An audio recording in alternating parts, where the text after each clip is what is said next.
We've asked more of our attendees about their test drive experience at the Autofocus Multi-Brand Test Drive Festival at the SM Mall of Asia Concert Grounds. So far, okay naman. Hindi siya masyado matagtag. Tapos, responsive din yung paggas mo. Okay yung niya, responsive talaga. For me, hindi talaga masasayang pera mo dito, sir.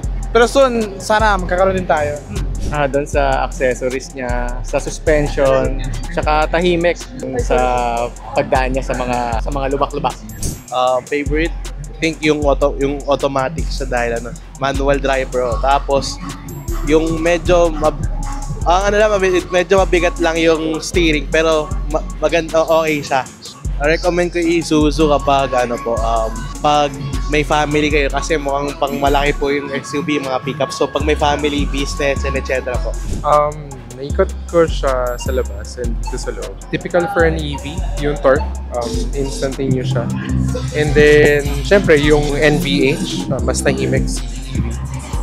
So far, comfortable car siya. Promising yung feature.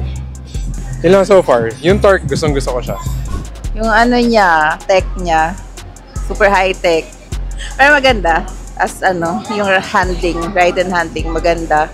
Tapos yung mga modes niya, meron siyang for bumpy roads, eco driving, and all, since all-wheel drive naman. Plus, it's an EV.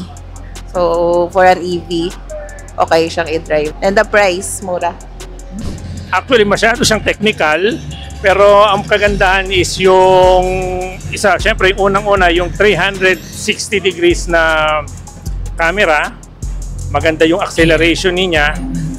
Although, kailangan talagang aralin lahat ng mga makabagong sasakyan ngayon. Medyo nakakalito kumpara mo sa dati. So far, ang experience kasi ito talaga yung nilook forward namin na mabili. Malakas yung power niya.